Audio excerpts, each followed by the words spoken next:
Pemirsa, pesan penting KTT Musik G20 tidak hanya terbatas pada konser ramah lingkungan dan rendah emisi yang mencakup nol plastik dalam agenda-agenda festival dan industri hiburan, tetapi juga mendukung terkait dengan praktik terbaik untuk mendukung tujuan musik dan isu iklim.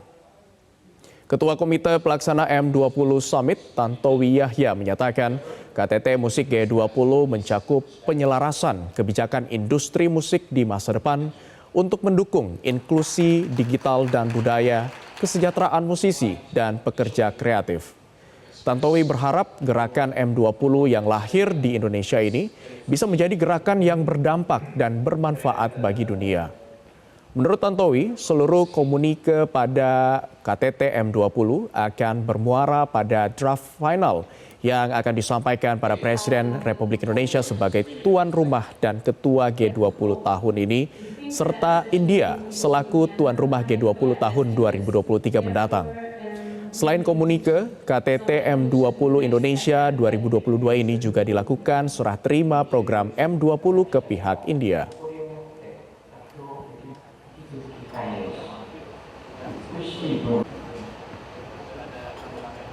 Thank you very much, Yuda. Very well said.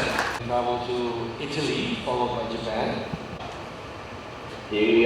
Boris, time is yours. Dan pemirsa, untuk lebih jelas peranan M20 dalam agenda G20 sudah bersama kami ada Ketua Komite Pelaksana M20, Tantowi Yahya. Selamat siang, Mas Tantowi. Selamat siang, Mas Abdi. Bisa dengar saya? Siap, suaranya jelas. Salam sehat, Mas Tantowi. Poin-poin apa saja hasil dari M20 Summit ini mungkin bisa dijelaskan kepada pemirsa yang ada di rumah? Ya, pertama-tama saya ingin mengulang apa yang Anda sampaikan tadi, bahwa sejarah baru saja dibuat oleh Indonesia dalam melakukan inklusi musik dalam agenda G20. Selama ini belum ada musik itu berbunyi dalam penyelenggaraan G20.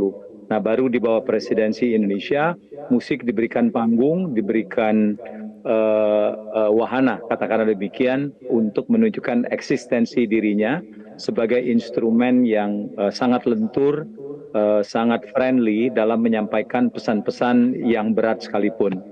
Nah, dalam KTT G20 yang berlangsung di Taman Mini Indonesia Indah pada tanggal 31 Oktober, ada 18 butir kesepakatan yang berhasil dirumuskan menjadi satu komunike. Dan ini ada satu pekerjaan besar karena memang rumusan dasar komunike disiapkan oleh tuan rumah Indonesia, tapi harus mendapatkan persetujuan dari 17 negara G20 yang ikut.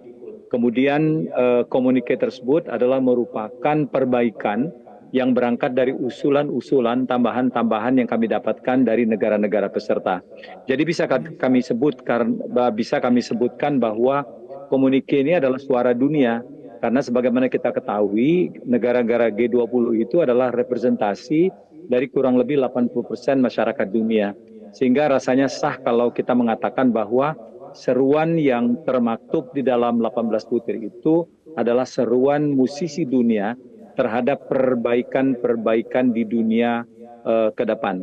Utamanya sebagaimana yang Anda sebut tadi adalah pesan-pesan terhadap perubahan iklim yang harus menjadi perhatian bersama, kemudian mengenai kelangsungan lingkungan hidup yang asri, hijau, dan sehat, yang juga harus disuarakan oleh komunitas musik sebagai bantuan nyata kepada pemerintah masing-masing. Nah, selama ini tentu saja kita mengapresiasi upaya keras dan berat bahkan yang dilakukan oleh pemerintah negara-negara G20 ini dalam menyadarkan masyarakatnya. Tapi dengan terlibatnya musisi, penyanyi, public figure di bidang musik, kami meyakini bahwa tugas pemerintah itu akan sedikit ringan. Karena pemusik, penyanyi apalagi ya, mereka punya fans yang begitu banyak dan mereka bisa menyuarakan pesan-pesan lingkungan, pendidikan, keselarasan ekosistem, kemudian perdamaian, dan juga keadilan dalam mengakses industri dan ekonomi di bidang musik dan juga ekonomi hijau itu menjadi mudah dicerna oleh masyarakat. Demikian, Mas Abdi. Baik, artinya banyak sekali isu-isu penting dan juga terkait dengan kelestarian alam dan juga lingkungan yang dibawa dalam M20 Summit ini. Tapi pertanyaan selanjutnya, Mas Tantowi, lantas bagaimana untuk menjembatani kepentingan industri musik dalam menopang pemulihan ekonomi global melalui M20 ini?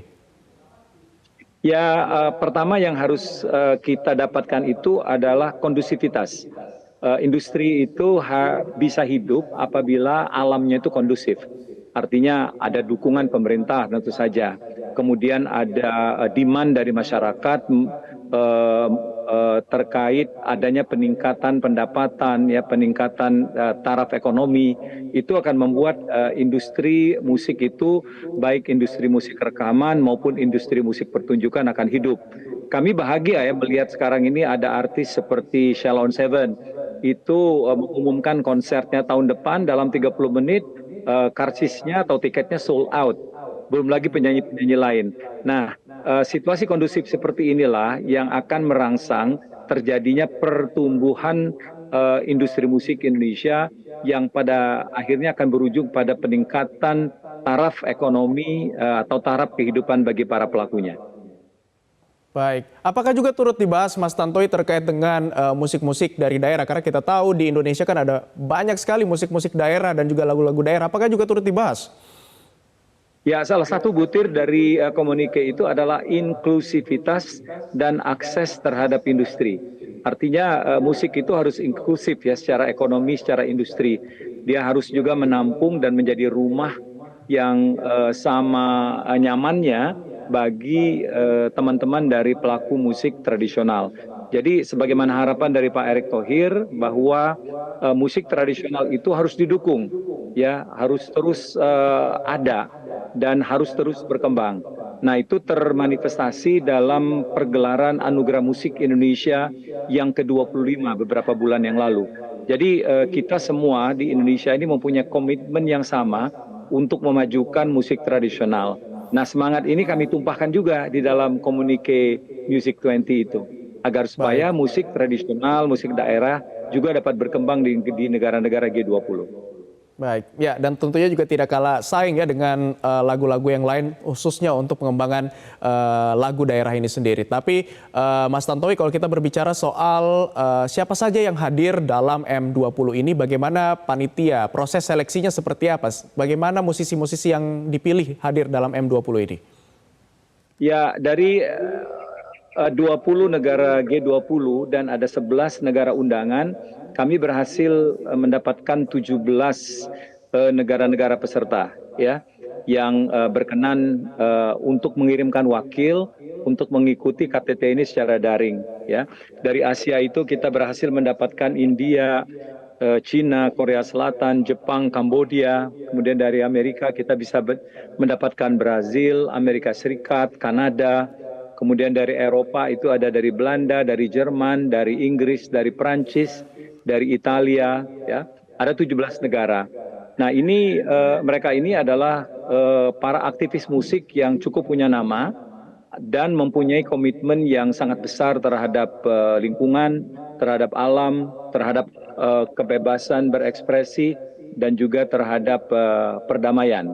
Nah, inklusivitas atau akses yang sama sebagaimana yang Anda sampaikan tadi, itu memang menjadi concern dari musisi di banyak negara. Karena kita tahu bahwa musik-musik tradisional itu agak ditinggalkan, terutama dalam konteks kesempatan untuk muncul di media massa, katakanlah televisi. Mereka hanya muncul di televisi-televisi pemerintah biasanya, tapi agak kesulitan ketika mereka harus mengakses TV-TV swasta yang banyak penontonnya. Nah, ini kita harus carikan rumusannya, Mas Abdi. Kita harus cari jalan keluarnya bagaimana mereka juga mempunyai kesempatan yang sama. Baik. Mas Tantowi, lantas apa reaksi dari para undangan ini terkait dengan adanya event ini, mengingat kalau kita lihat ada sebanyak 100 delegasi yang hadir? Ya, tentu saja negara-negara G20 itu kaget adanya inisiatif seperti ini dan apalagi mereka tahu ini last minute gitu. Ini adalah side event yang paling akhir.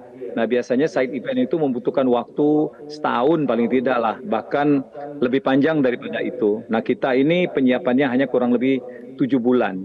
Nah, ini tidak mungkin terlaksana ya tanpa dukungan Pak Erick Thohir dan BUMN dan juga dukungan nyata dari negara-negara G20 itu. Jadi mereka antusias ketika kami undang dan antusias mengikuti tahapan-tahapan yang kami berikan kepada mereka. Nah, syukur alhamdulillah sebagaimana yang saya sampaikan di awal tadi, komunike lahir, joint statement yang isinya 18 poin yang menyangkut seluruh kepentingan insan musik Indonesia dalam menghadapi masa yang tidak mudah ke depan. Baik, terima kasih Mas Tantowi, Ketua Komite Pelaksana M20 Tantowi Yahya sudah bergabung bersama kami di Metro Siang. Selamat kembali beraktivitas, salam sehat selalu Mas Tantowi.